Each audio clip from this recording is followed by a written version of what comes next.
اللهم صل وسلم وبارك على سيدنا ومولانا وحبيبنا محمد النبي الأمي وعلى آله وأصحابه وعترته بعدد كل معلوم لك وبعدد خلقك ورضا نفسك وزنة عرشك ومداد كلماتك أستغفر الله الذي لا إله إلا هو الحي القيوم وأتوب إليه يا رب العالمين۔ آج 27 اپریل ہے۔ ہمارے آقا و مولا پیر و مرشد حضرت ابو حنیف محمد برکت علی قدس العزیز کا یوم ولادت باسعادت، سلسلہ عالیہ کے لیے خیر و برکت کا موجب ماشاءاللہ۔ اسی حوالے سے آپ کے مقالات حکمت پڑھنے اور سننے کی سعادت حاصل کرتے ہیں۔ ان مقالات حکمت کی ترتیب و تنظیم مجد نصاب صاحبزادی علی اختر صلی اللہ علیہ بنت ابو حنیف محمد برکت علی قدس العزیز سے سنبھالی۔ بسم اللہ الرحمن الرحیم۔ یوم ولادت باسعادت۔ یا رب ذوالجلال والاکرام، تیرا یہ بندہ ابو حنیف محمد برکت علی اوکیان بن والدین نگاہی بخش و جنت کی تھی درویش الورا حضرت بابا گندو شاہ رحمۃ اللہ علیہ رونق افروز لب دریائے ستلج کی اولاد میں سے ہے، اور شاہ ولایت حکیم امیر الحسن سہارنپوری قدس العزیز کا مرید العنات ہے۔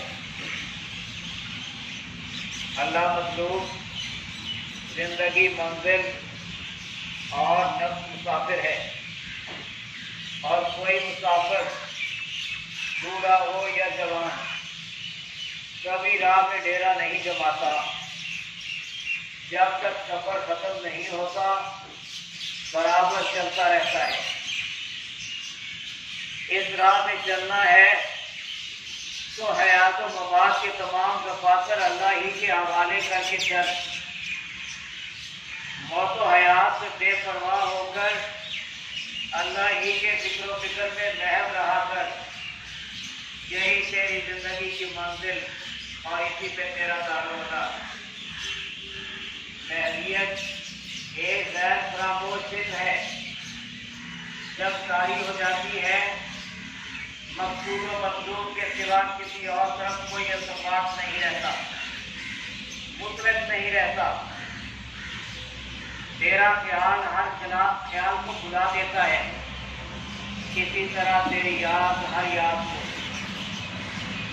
محلیت کا جو مقام میرے آقا، میرے دلبر، میرے جانی حضرت سیدنا مخدوم علاء الدین علی احمد ساورکر علی قدس العزیز کو عنایت ہوا، نادر المثال اور قابل داد و تحسین ہے۔ آپ 12 سال کلیئر میں گلر کی چاپ کو تھامے محو لگا رہے۔ اللہ اللہ آدم کی اولاد کے ریکارڈ بات کر گئے۔ انسان چند گھنٹے تک محویت کے عالم میں کھڑا رہ سکتا ہے، اتنی طویل مدت ہوا پھان کر محبت کی جوت جگاتے رہے، کبھی نہ ڈگمگائے۔ محبوب سامنے تھا پھر کیوں کر گھبراتے؟ فریدی قندیل مچ اٹھی، روشن ہوئی اور ہر عالم کو جگمگانے لگی۔ منبع سر نبوت ہم ولایت حیدری، منبع سر نبوت ہم ولایت حیدری، آفتاب چشتیاں مخدوم ساورکر علی۔ کسی بھی تاریخ نے آج تک اس قسم کا کوئی واقعہ پیش نہیں کیا کہ کوئی تیری محبت کے نشے میں چور ہو کر بغیر کچھ کھائے پیے 12 سال کسی درخت کی شاخ کو تھامے کھڑا ہو۔ یہ اعلیٰ درجے کا نمونہ انہیں کو عنایت ہوا، مبارکاً مکرماً مشرفاً۔ تیرا حال ہی میرے دل کا چراغ ہے، سال ہا سال گلہ شریف کو تھامے محو رہنا، نہ کچھ سننا اور نہ کچھ کہنا، محویت کی حد نہیں تو کیا تھی؟ تیری محویت کی مثال نہیں ملتی۔ تیرا نام علاء الدین ہے، تیرا نام ہی تیری شان کا مظہر ہے۔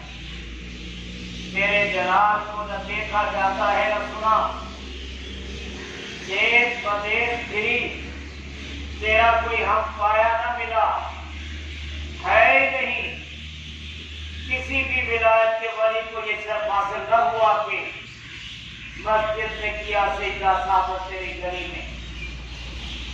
علاء الدین میرے پیر کی رگ رگ میں رچا ہوا تھا، جب جوش میں آتے علاء الدین کہتے اور کہنے سے مجبور ہو جاتے، مسجد ٹوٹ جاتی۔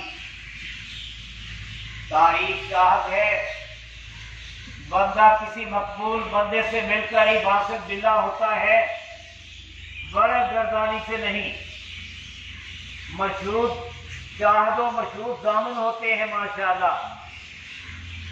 اللہ کی تلاش میں نکلا تھا، علاء الدین کو پایا، دیوانہ تھا، مستانہ بنا، بحر علوم کے ذخائر کھلے، عجائب و غرائب اس کے ملے، قدرتی نظام نے آغوش پا کی، تیری بقا کی چادر سبا کریں رہی۔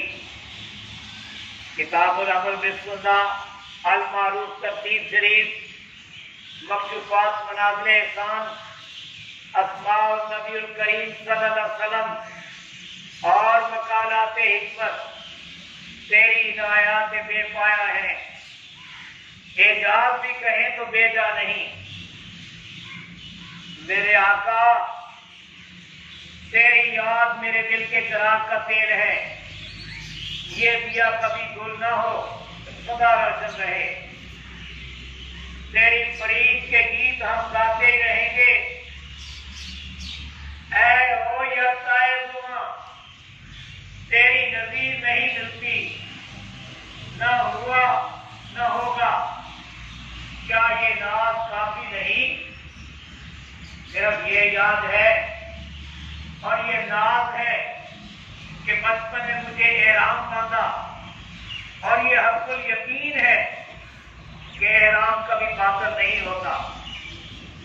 احرام کو اصول پہ مبنی، دنیا سے بے رغبت، رب کی طرف راغب، توجہ کسی اور طرف راغب نہ ہوئی، اور تیری توجہ ہی کی بدولت یہ برکات ہوئی۔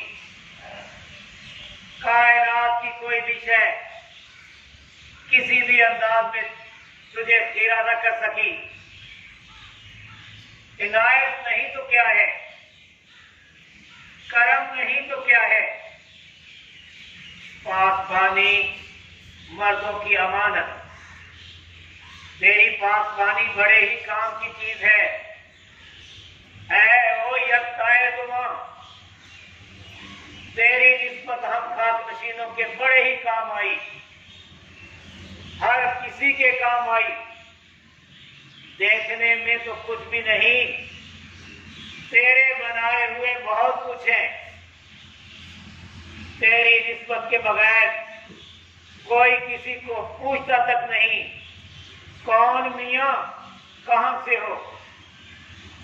طریقت میں منافقت نہیں ہوتی، ایک ہو کر اور ایک بن کر ہی کوئی کسی کا کہلاتا ہے۔ نہ پیر ہے نہ فقیر، جو کچھ بھی ہیں صابر صاحب کے ملنگ ہیں، عاشق بھی ہے معشوق بھی، فرزند بھی ہے دل بند بھی، خاک روح بھی ہے خاک نشین بھی۔ اسی خاک نشینی پہ ہم پھولے نہیں سماتے اور ماں سوا کو کسی خاطر میں نہیں لاتے، دن دناتے بحر و بر کا سفر جاری رکھتے ہیں۔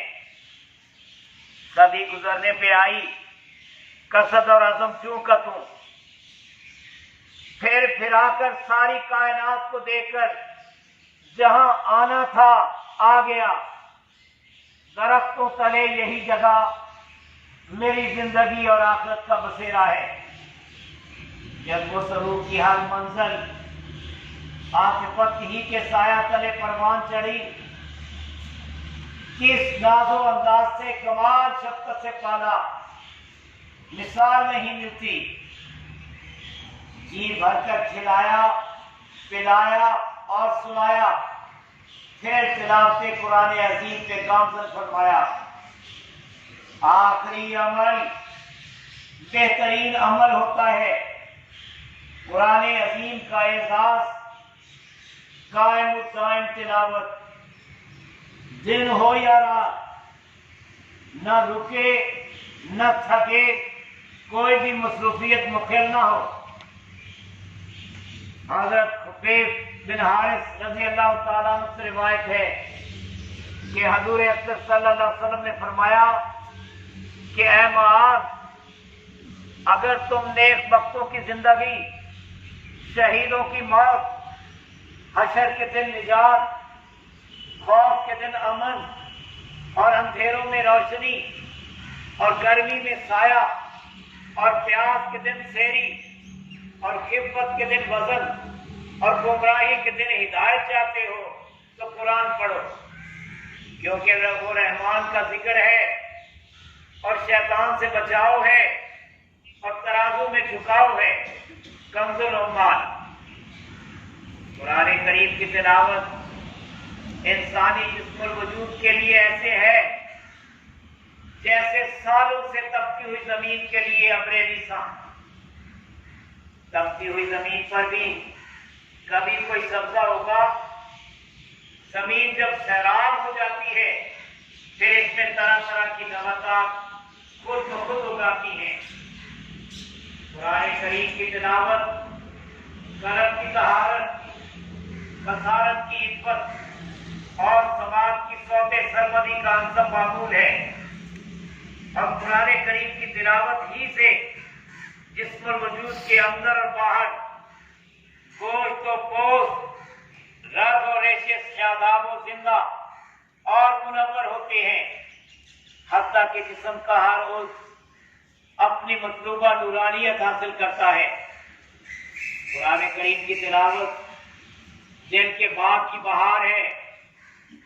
اللہ سے ہم کلامی تلاوت قرآن کریم ابد سناتا ہے، معبود سنتا ہے۔ اب تو معبود کے حضور میں کیا کیا نہیں سناتا، اور معبود کیا کچھ نہیں سنتا، شب و روز کلام جاری رہتا ہے۔ فضل نہیں تو کیا ہے، فضل ربانی، عنایت نہیں تو کیا ہے، عنایت سبحانی، اور فیض کسے کہتے ہیں؟ اے او راجن کے مہاراجن، تیرا کلام مکنون ہے، ادراک سے ورا الورا، اسی طرح فیض۔ یا فیض البرکات، بارہا دیکھا، عقل سستر رہی، سجدہ ریز ہوئی، تیری ناز بھری اداؤں اور قباؤں کا شکریہ من کو لے دے گئی۔ اے او میرے پردہ نشیں معشوق، تیرے مدح کی رات میری آنکھوں کا انجن ہے۔ قدیم ترین رسم کا ایک جز مدح ہے، اور ہم مدح ہی سلگا رہے ہیں۔ یہ دنیا کوڑے ہی کا ڈھیر ہے، اور ہم ماشاءاللہ ہر شے مدح میں جلا کر راکھ بنا دیتے ہیں، اور یہ راکھ ہمارے حسن کا نکھار۔ طریقت میں ملنگ اس راکھ کو خاک شفا کہتے ہیں۔ تیرے مدح شریف کی راکھ جن و انس کے لیے شفا کا موجب۔ ماشاءاللہ، یا حی یا قیوم، الحمدللہ حی القیوم، واللہ خیر الرازقین، واللہ ذو الفضل العظیم۔